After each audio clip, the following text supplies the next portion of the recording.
Shout out to J&J. So I just want to send a shout out to J&J Sports for having me once again. This is, episodes, man. You guys got a real good thing going on.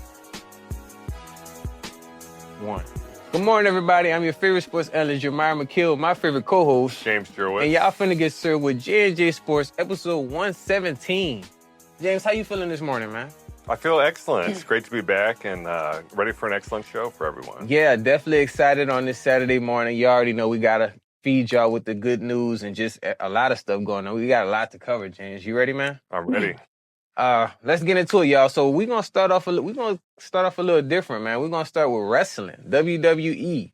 So, you guys, we gotta take our hats off for this one. The WWE Wrestling legend Hulk Hogan has recently died this Wednesday morning due to cardiac arrest.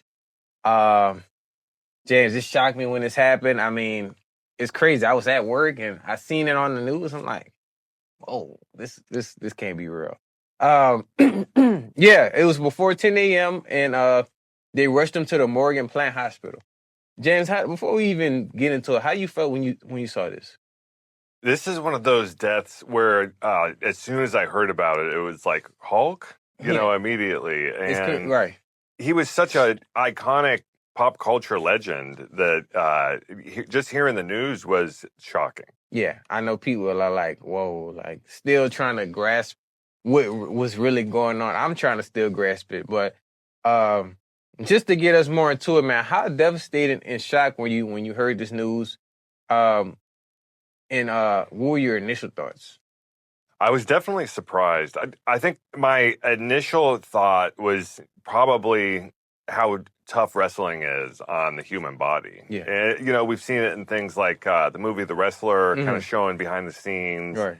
And we've seen a lot of wrestlers, too, having early deaths. And I wonder if maybe it has something to do with his wrestling career. Yeah, I mean, wrestling is a dangerous sport, but I mean, I didn't know how his health was as far as dieting and stuff like that, but I know that plays a part too.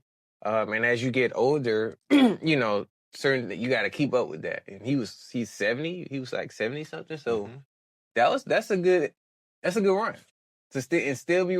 Was he still wrestling? No, I don't think he. No. I think he had been out of it for a little while. No, so okay, so it was more so just health issues. And you guys, it's a tough spot for me because my grandmother, she passed away from a heart attack from the same thing. So when I heard it, it's like it automatically brought me back to that time, James. It was crazy. But yeah, if we kind of look at his achievement list, 12 world championships, winning Royal Rumble twice in a row, headlining for the first WrestleMania that ever was created, was a part of the New World Order faction.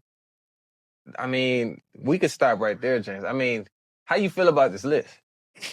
Yeah, this is a major achievement list. And, aside from all of these, it's what Hogan was able to do just as a wrestling icon. Yeah. And, he was pretty much a wrestling mascot for a long time now. Absolutely. It's funny that you mentioned mascot. Hogan is known for the what you're going to do when Hulkmania runs wild on you. That's one of his popular catch phrases. And the Hulkster was another famous one. What would be your favorite kind of catchphrase from him that you can remember? Well, Hulkmania was real. And aside from catchphrases, I definitely remember his appearances in films like Suburban Commando. He was in that one with Christopher Lloyd. That was a pretty funny one. And then also, I really have a soft spot for his movie Mr. Nanny. Yeah. Because that's another funny one. Hulk Hogan. And he's always in a lot of funny commercials and just, he's kind of like a low-key comedian, in a way. One of my favorite ones was when he brought that python out, James, in one of the matches. He held it around his arm, and that was crazy. That, and then I like the Hulkster. I just like that because it reminds me of the Hulk movie. And that's one of my favorite Marvel movies. But yeah, those are the two for me, for sure. Definitely. Hulk Hogan was inducted into the WWE Hall of Fame twice. Once as an individual in 2005 and again in 2020 as a member of the New World Order faction. He was initially removed from the Hall of Fame in 2015 following a controversy with the leak audio recording of him using the racial N-word slur. He was later reinstated in 2018. I didn't know about this, James. That's something that's crazy. I didn't know about that. But based off this information of the slur, is Hogan forgiven, and should they make a statue of him in his honor? That's a good question. I'm kind of curious what any of his New World Order teammates maybe have to say about it. I mean, Right. Dennis Rodman was kind of an unofficial member of the New World Order, and he made a lot of appearances for the For that. WWF. So we definitely got to kind of see how he feels about it.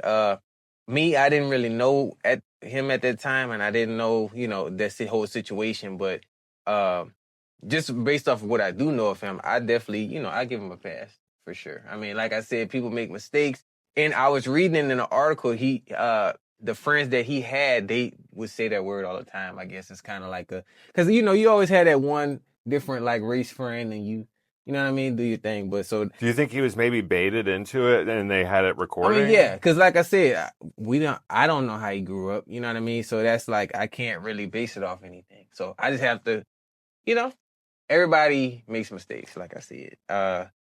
No, Well, and I think they should. He was reinstated too, so he must have came out with some sort of apology. Yeah, he did. Or... He said, he didn't mean, it was stupid of him saying it. He didn't mean to say it.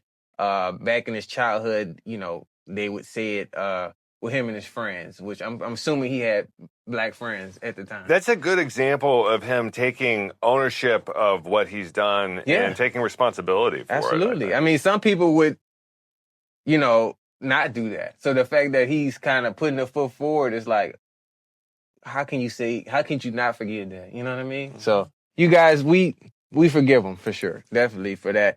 And as far as the statue, yeah. Yeah, if it's not in Tampa, Florida, I don't know where it would be because he was a major icon. Out there. I know he lived in Tampa, and they filmed a lot of episodes of Hogan Knows Best, his reality show in Tampa. Right. I mean, so I think that's where the statue should be then, you guys. All the Tampa fans, y'all let us know in the comment section. Should his statue be in Tampa or should it be somewhere more broader? I think Tampa because that's where it all started, really. Yeah, I agree. For sure. So we'll keep you guys updated on his story. Rest in peace, man. You were a legend. Mourning for your people, and we'll keep you guys updated on any Hulk Hogan news. We got some sports news of the day, James. You ready, man? I am. First one we got. Sports. Coming to y'all live in 2025.